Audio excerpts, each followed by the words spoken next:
My name is Joe Peroni, and this is the Rise Above Project. And today I have Heidi with me, who is Lola's mom, also Ava's mom, but she's not here today. And this has been the 5th day now that Lola has not been here, and we want to keep doing this video journaling. Number one reason, I like it. That's my number one reason. I think it's beneficial. Do you find it beneficial? I do. I think this is kind of getting it out, makes you feel better. Yeah. And if it's beneficial for anybody else out there, maybe you relate, that would be a good thing too. I'm all for that. I've noticed in the last couple of days that I've actually been really pleasantly surprised by the way people have treated me. Men especially, that would normally be as stoic as possible. I had a conversation this morning with a guy, and I'm not going to name any names, but he's what you would consider your normal tough guy, bodybuilder, boxer all his life. And he said that he ended up being in jail for a couple of days, and that was the particular time where his dog had to, be euthanized. And he said since then, every single day he thinks about it. And, we had a really good conversation about that because men don't have emotional conversations. And I was not happy for his pain at all, but we were able to connect to say, I feel that. And there's something about, especially, and I don't know your side because you're a woman. I can't speak as a woman, obviously, because I'm not one. But I know as a man who has been raised not to have too many emotions or feelings and not to be able to show them, that when certain tough guys get together, this is what we can bond with, because this is okay. This is like one of those things that guys can say it's all right. I talked to another guy yesterday, again, shall remain nameless. We had a great talk about it, and he was following the Facebook post. And I thought that was really interesting that they probably didn't connect too much on Facebook because men don't like to do that as much. But he opened himself up for a conversation with me, and he asked me if I needed anything, and so I did. So I called him, and that's been a few times, and I'm really happy about that. That maybe this type of video journaling actually can help people. I'm sure it will. How about at your work? Yeah, my clients, they've been coming in and messaging me and texting me and voice messaging me, and they get it. People that have had animals, they get it. So I just thought it was super nice. And that's one nice thing about social media too, is that when you're feeling bad, and you can't rely on everybody in your, like your partner and everybody to, make up for all those feelings, so you go on Facebook and you're like, oh, look at all these cool people I didn't even know that were even paying attention and well-wishing and all that. So you'd feel better because then they would tell you their experience. When I lost my, poofy, I remember, and it was a few months ago, and people start to share their stuff too. Yeah, I think that feeling's out there a lot more than we want to know. And it's somewhat, people are afraid to talk about it, but I think if you can start the conversation, I think people are more than willing to continue it. Some of the weird things though today and some of the couple of days, I don't like Facebook that much. There's too much negativity. I'm on a lot of pug pages and chow pages, bodybuilding pages. So I wake up this morning and it's pug site after pug site after pug site. Then I go to the refrigerator, and one of the refrigerators we have, and it says, my pug is smarter than your honor student. I thought it was funny, but I don't have a pug anymore, and everything around me is pugs. I got a picture of a pug on the wall. And by the way, I forgot to describe this. This back here, did you want to tell everybody what it is? This is Lola's blanket that's in her dog bed. Yeah, so that's Lola's blanket from her bed that we have up there. And also from 14 years ago, I did say on the other show that I had a shirt that I remember crystal clear wearing a shirt when I bought her, and this is that shirt, and I can prove it.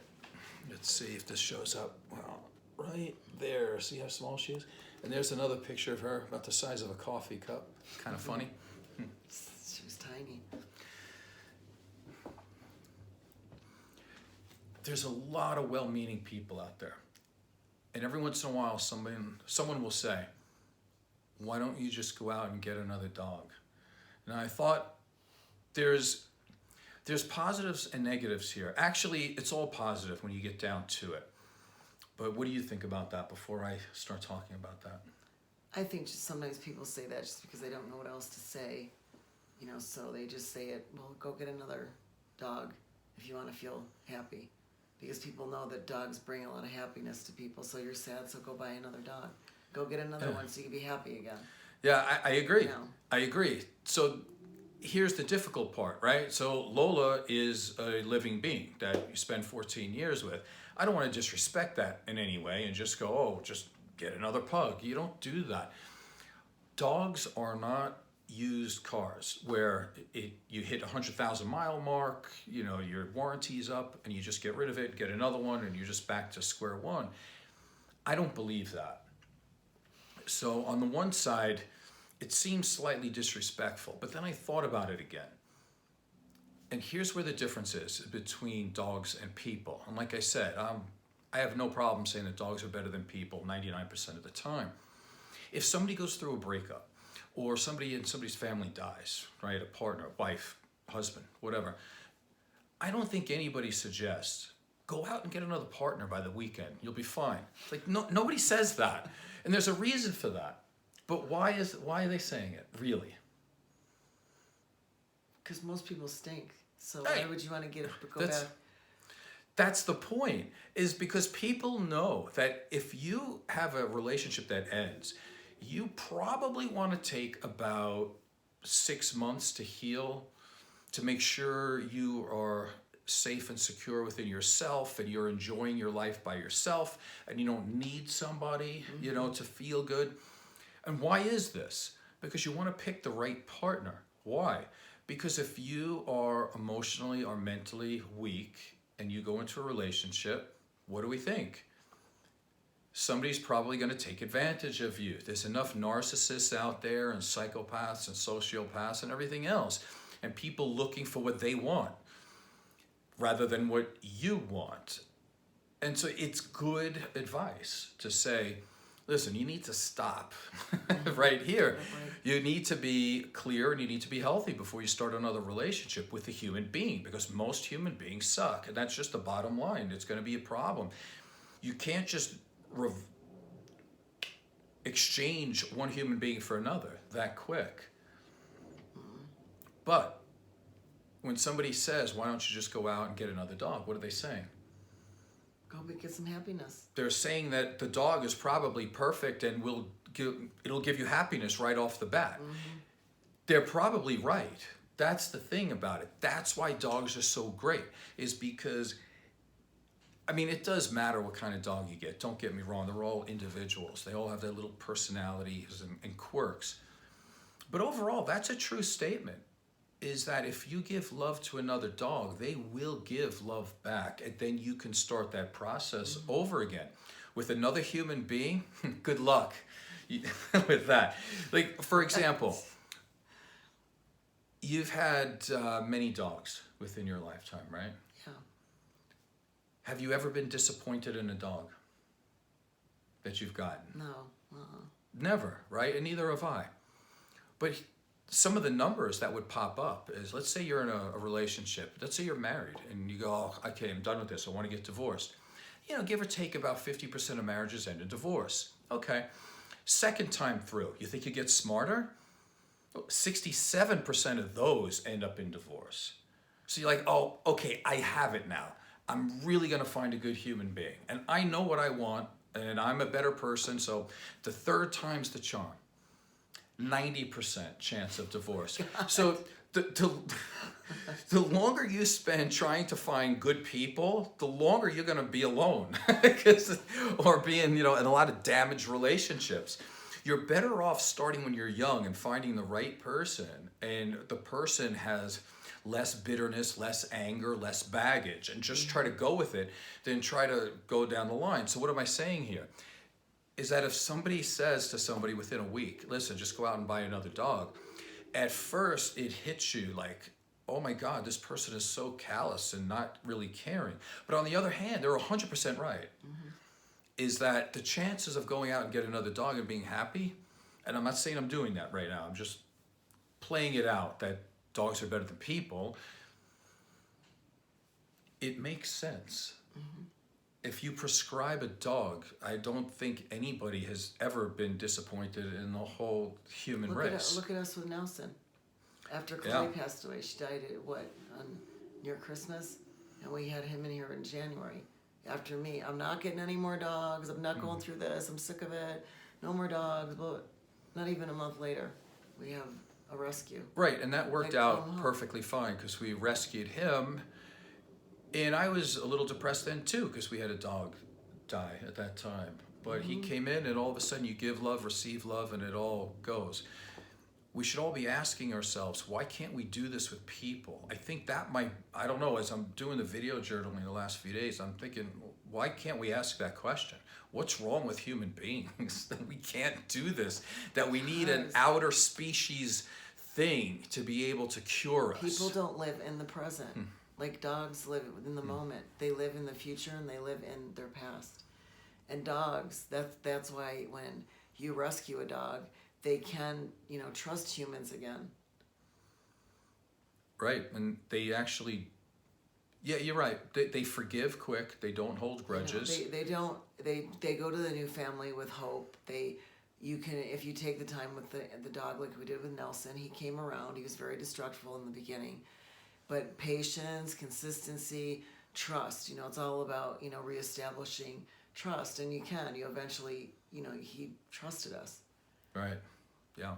Where I think people, they don't live in what's going on right now. They'll go, well, I'm going to base the rest of my life on whatever my experiences were in the past, or they're always thinking about, they have anxiety because they're always thinking about the future instead of, and I thought about that with even Lola, passing away. It made me think, how many times in her lifetime were you actually like present?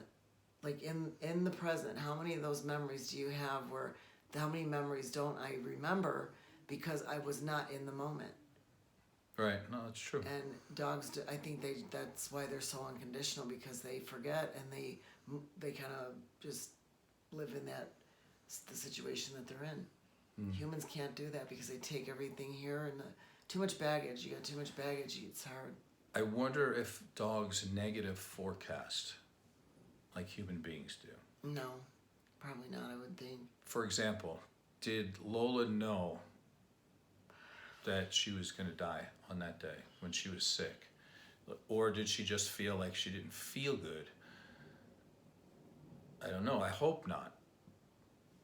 I hope not. You would hope not. I mean, that's the whole thing. You don't know for sure. But they tend not to be depressed. Although I got to say that the two boys are depressed right now. I can tell that. But I think they'll snap out of it. I think they will. But they're still looking for her. And they're eating and everything okay. But you can just tell. So in doing video journaling, one of the things I want to be is 100% honest. We need to have these conversations. People who love dogs and will know what I'm talking about. If you look at studies of people who have children and you ask them what their happiness level was before they had children, in other words, those days when they were dating and they were like, well, do you like me? I like you. Are you really going to let me hold your hand? Are we going to be together? Can we not, wait? We're going to be having sex in the back of a Honda Accord, that kind of thing. And you're doing all that. And swimming in hormones and newness for about 2 years or so. When you take a look at that, and then that couple tends to, let's say they get married and have children. Just going by the average, if you were to ask them about their happiness level while they have children compared to when they were dating, they would say that they had more happiness while they were dating. Then, if the marriage lasts and the kids move out, and you were to ask the same couple, assuming they have a certain amount of money, and you were to ask them, what is it like to have an empty nest, and you could go back to living your life and you have all this extra money, assuming on average kids cost about $10,000 a year, give or take, for 18 years. So you're looking at $180,000 to $200,000 a child. Once those bills go off and they can take care of themselves, and they ask the adults, the parents, how's their lifestyle? They say they have an upgrade in their lifestyle. So what we're looking at here is a good lifestyle when the couple is getting together. Not such a good lifestyle when they have the kids, and when the kids leave, their lifestyle goes up again. But if you were to ask them because of social barriers, was it worth having kids? They all say yes. Yeah. So the numbers don't add up. So I actually want to have an honest conversation here, because somebody like me, and I know there's other people out there, and maybe Heidi too, you start to feel that guilt. Like, I feel worse about my dog dying than a lot of human beings. Why? Because it affects every part of my life every day. Like, this is part of my life. Like, she was always under my care, and everything was always me. She was fully dependent upon me. Whereas when you have kids, biologically, they are made to want to leave you. And they're made to just be as oppositional as possible. Not all of them, but you get the point. And then, if you start looking at the percentages of kids who are on drugs and alcohol and violent and everything else, you start looking at some real numbers, and what do you see? Now, I'm not asking you because I know you're a mother, but maybe you can have a talk about, have you heard people, don't name any names, when they really do talk about, when you really look at the amount of happiness you get from your pet as opposed to your children, what's the answer most of the time, honestly? It would be the pet.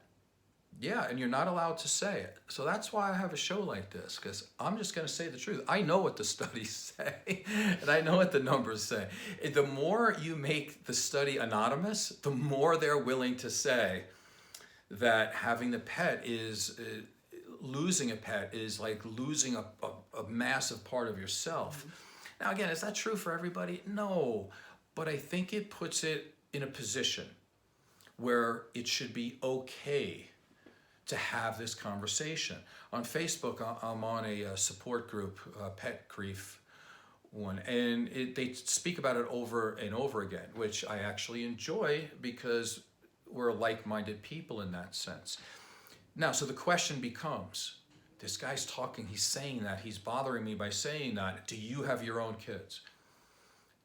No, I do not. So that puts me a little bit out of the conversation in that sense. So I can look at studies, but I don't know. I don't have biological children. But I did have stepchildren. And I can speak from that area about, if I'm being 100% honest, I did everything possible to be a good parent. You name it, I don't have to sit there and pat myself on the back. I did the best I could, the way I am as a person. I always try to do the best I can. And their mother dies, and listen, I understand it. I understand the anger, I understand the pain, the frustration, the grief, all of it. What I don't understand is how they make it my fault, and because I'm in the area, I've got one kid that, it's neutral. Right, she can talk to me, not talk to me, but it's just there. Then I have one kid who has blamed me for every single negative thing in her life. It's my fault, I killed her mother, I did this, I killed the dog, I did, like, every possible situation that society allows people to be soft, they've taken and blamed parents.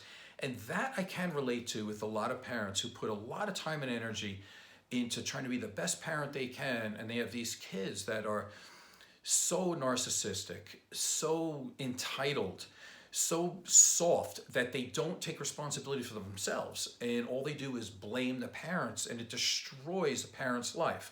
I'm not in that position, but I see it every day as a therapist. Just some thoughts. What do you think? Well, I guess, to sum that up, my dad told me, he said, Heidi Marie goes, children bring you a lot of joy, but equal the pain. So I would. That's what I would say. It's having my own daughter. Yeah. There's I'm blessed and I feel very fortunate to have her in my life, and I'm glad. But there has been periods in our life that they weren't always good. She wasn't, and they're tough times. Yeah, it's difficult. I've got some numbers I want to pull up. I sent the But when pictures. do you say when do you say about a dog? Well, they'll give you some good times, but you're also gonna have some bad times. People don't never say that. You know what? Let me correct you, because not really correct you, but I just want to say one thing, because we know this. When will a dog give you bad times? When they need something, usually. No, I love that time. I love to be needed. I have no problem with that. When do dogs give you a bad time? We're doing a show on grief. I know. Okay, so when would a dog give you a bad time? When they die. When they die. That's the answer. That's the only time when a dog would ever give you a bad time. Like, okay, I know somebody has been bitten, I'm sure. I'll bet my last dollar that it was the kid's fault for pulling their tail and treating them poorly, but that's a whole nother story. But 99% of the time, when someone says a dog is going to give you a heartbreak, it's because they die. And that was one of the things that's still killing me here, and it's really hard for me to still go to sleep at night, because I know what Lola's eyes look like, and I know that, again, she wasn't like, okay, I'm out of here. She didn't feel good, that's for sure, but when you pet her, she knew that you were holding her, and she was comforted.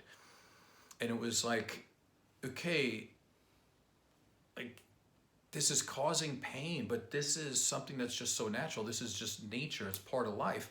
And there is nothing wrong that dog ever did. It was absolute, nature's perfection, as far as I can see.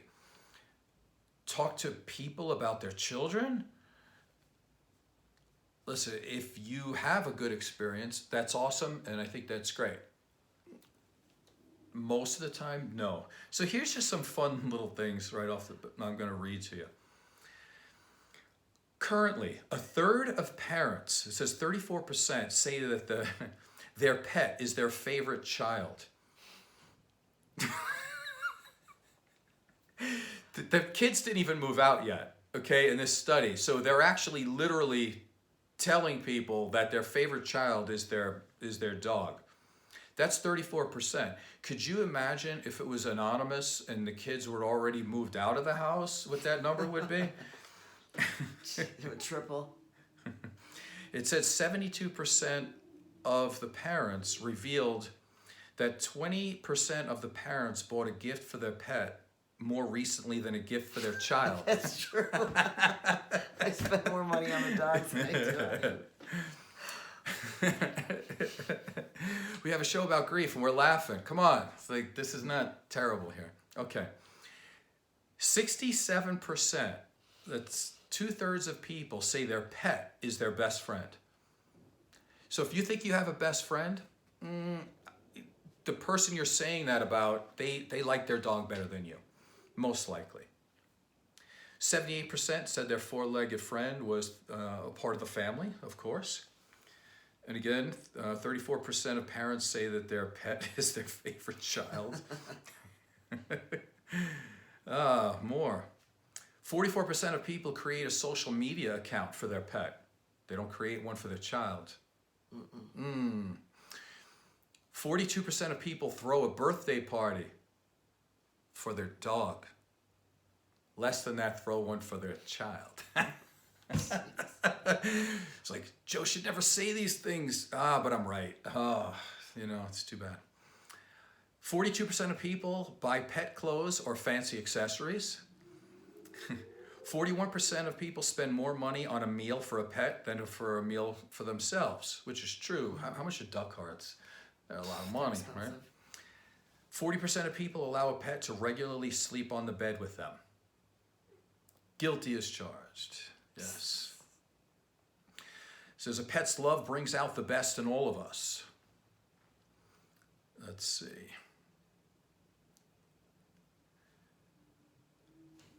Yep, some of that is After the passing of a pet, 99% of people say to me in some shape or form, let me say that number again.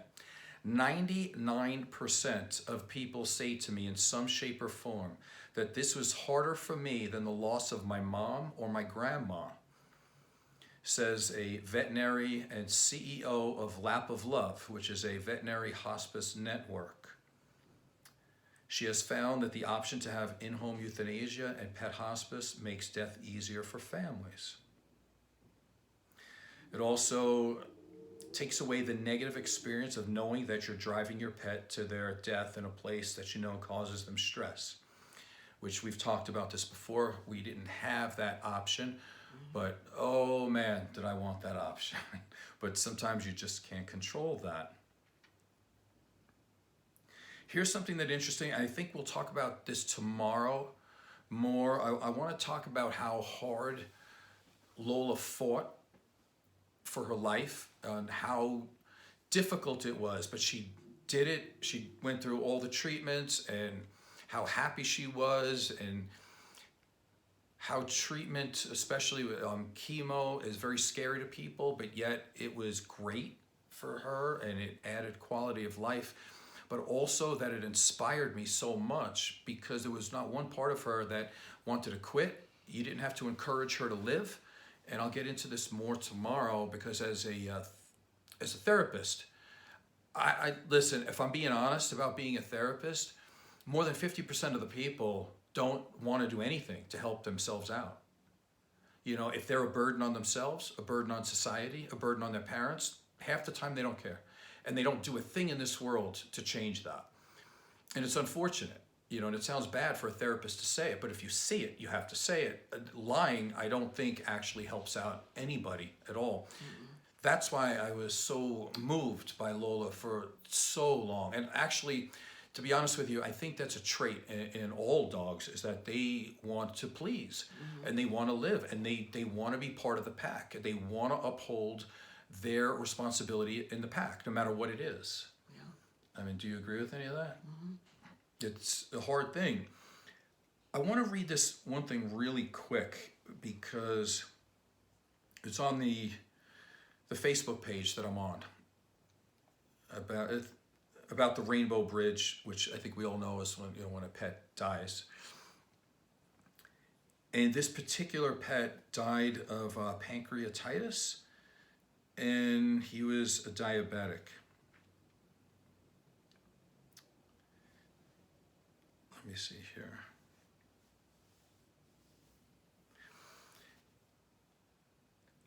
I'm so full of guilt that my boy, and he's talking about a dog,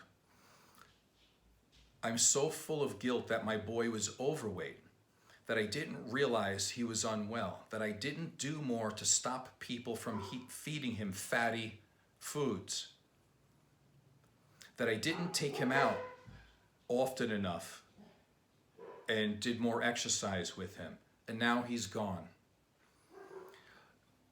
Let me say something here about this, because I'm a trainer. I know what it's like to love a dog from the first second you see them. And I do everything. I've said this before. There's nothing in this world that I won't do for my dog to make their life better. I can control things. I can control their food. I can control their stress level, their affection level of what they're getting, their water that they drink, everything, their medications if they need it. The fact that this person here talking about a dog didn't know better, and they're sad that their dog was overweight and didn't eat as well as it should. Do you ever see that from a parent with a child? Like, I don't understand that, how parents go, oh, here's my child, here's my flesh and blood. Let me feed it poison. Let me feed it processed garbage so I can start the process of cancer. I'm literally starting the process of heart disease. I'm starting the process of diabetes. I'm making them fat. I'm making them unattractive to other people so they have a difficult time out in the world, that they have a difficult time buying clothes, that they have more difficulty getting a job because they looked at not correctly, that they don't have enough commitment and dedication to do the right things. And it's amazing to me how so many people, in the last 15 years that we've known each other, we would go to specialty dog places to find really good dog food, organic pumpkin, whatever it is, duck hearts. And yet you see people with their children who are supposed to be worth more, and they feed them sugar and fat and red, green, blue, purple dyes, and they're basically killing their children with this thought, oh, my kids like that. No, they don't like that. That's what you gave them. So I don't really get it. But my thing is Lola was treated like my child and with love. Period. End of story. And I think that's all that needs to be said. And I think that's why my heart is broken at this point. Because I do love like that. And how about you? Well, it's the same feeling. You know, it's like your heart, it just gets in your heart. Yeah, and I don't know, if I had my own child, as a human child I'm talking about, I don't know if it's right to question the love of a parent, but I would. Like, having a dog, I am not going to feed you garbage.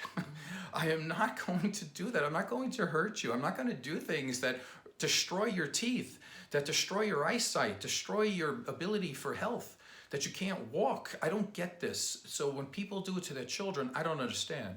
And then sometimes people will go, well, you just lost a dog. No, I didn't. You lost a child. An absolute child, and something, a living being that I loved. And I don't mean love just in feeling, but I loved through my actions. Through my actions.